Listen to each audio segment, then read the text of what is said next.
तो बच्चों इस वीडियो में हम लोग प्रेशर क्या होता है इस कंसेप्ट के बारे में बात करेंगे। ठीक है, तो सबसे पहले देखते हैं इस प्रेशर की डेफिनेशन क्या है।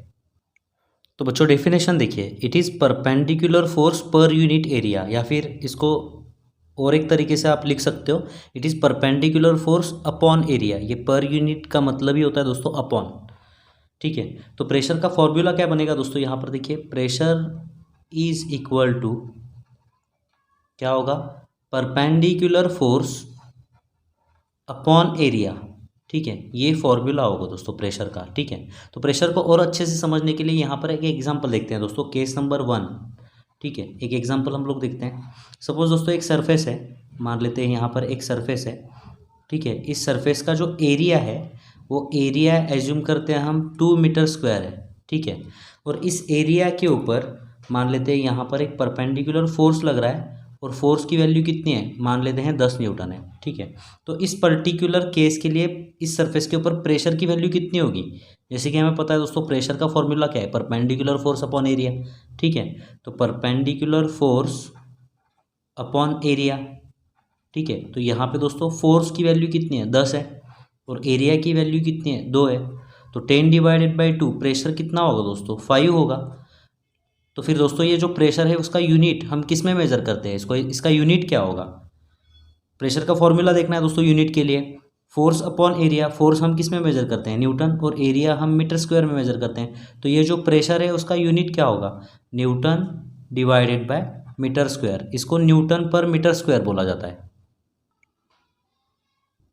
और दोस्तों ये न्यूटन पर मीटर स्क्वायर जो है, इसी का इसको ही एक नाम दिया गया है जो कि है पास्कल। ओके, ठीक है, और इसका जो सिंबल है वो है PA, ऐसे दिखाते हैं हम लोग। मतलब 1 न्यूटन पर metre square is equal to क्या होता है, 1 पास्कल। न्यूटन पर मीटर स्क्वायर लिख सकते हो प्रेशर का यूनिट, या फिर आप पास्कल भी लिख सकते हो। ठीक है, अब प्रेशर को और अच्छे से समझने के लिए एक और एग्जांपल हम लोग यहाँ पर देखते हैं, केस नंबर 2। ओके, ये केस 2 में क्या हो रहा है दोस्तों, फोर्स हम सेम कंसिडर करेंगे। ठीक है, फोर्स कितना है, देखिए यहाँ पर फोर्स कितना है, फोर्स है 10 न्यूटन। अब एरिया जो एज्यूम कर रहे हैं हम लोग, वो एज्यूम करते हैं, जो एरिया है दोस्तों देखिए यहाँ पर एज्यूम करते हैं हम, ये एरिया है 5 मीटर स्क्वायर। यहाँ पे 2 था, यहाँ पर कितना है, एरिया 5 है। एरिया इंक्रीज हो रहा है। ठीक है, तो इस पर्टिकुलर केस के लिए जो प्रेशर होगा वो कितना होगा, प्रेशर का फॉर्मूला हमें पता है दोस्तों, परपेंडिकुलर फोर्स अपॉन एरिया। ठीक है, परपेंडिकुलर फोर्स अपॉन एरिया। तो फोर्स कितना है दोस्तों यहाँ पर 10, और एरिया कितना है यहाँ पर देखिए दोस्तों 5। तो इस पर्टिकुलर केस के लिए प्रेशर की वैल्यू कितनी होगी, प्रेशर की वैल्यू होगी दोस्तों 10 डिवाइडेड बाई 5 कितनी होगी, 2। ओके, ठीक है, तो ये 2 क्या होगा दोस्तों, यहाँ पर देखिए न्यूटन पर मीटर स्क्वायर, या फिर आप बोल सकते हो पास्कल। तो इस पर्टिकुलर सरफेस पर कितना प्रेशर लग रहा है दोस्तों, 2 न्यूटन पर मीटर स्क्वायर। और इस पर्टिकुलर सरफेस पर कितना प्रेशर लग रहा है दोस्तों, यहाँ पर देखिए 5 न्यूटन पर मीटर स्क्वायर।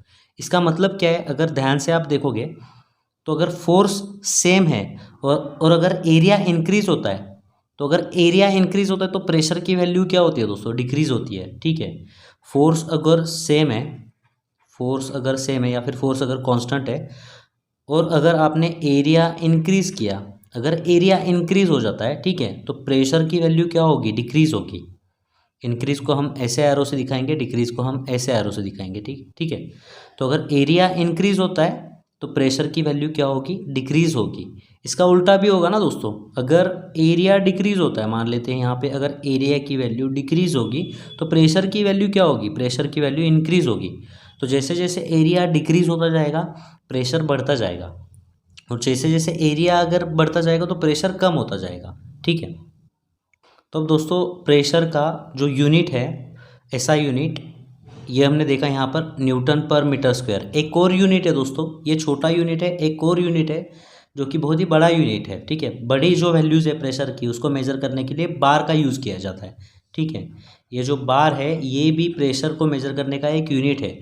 और एक बार कितना होता है दोस्तों, एक बार इज इक्वल टू 1,00,000 क्या होता है, न्यूटन पर मीटर स्क्वायर जितना होता है। 1,00,000 का मतलब क्या होता है दोस्तों, 10⁵। एक के ऊपर कितने जीरोज है देखने हैं यहाँ पर, 1 2 3 4 5, तो 10⁵ बोलते हैं इसको। ठीक है, तो एक बार कितना होता है, ये दोस्तों यहाँ पर देखिए 1 bar is equal to 10⁵ newton पर मीटर स्क्वायर जितना होता है, या फिर आप बोल सकते हो 1 bar is equal to 10⁵ pascal भी बोल सकते हो ना। न्यूटन पर मीटर स्क्वायर और पास्कल सेम होता है, ठीक है। तो यहाँ पे दोस्तों ये जो प्रेशर का डेफिनेशन है ये ख़त्म होता है, ठीक है। इस कंसेप्ट के ऊपर और हमें पढ़ाई करनी है, लेकिन उसको दोस्तों हम नेक्स्ट वीडियो में पढ़ेंगे। तो मिलते हैं दोस्तों आपसे अगली वीडियो में। धन्यवाद। चैनल को प्लीज़ सब्सक्राइब करिए और वीडियोज़ को अपने दोस्तों के साथ शेयर करिए।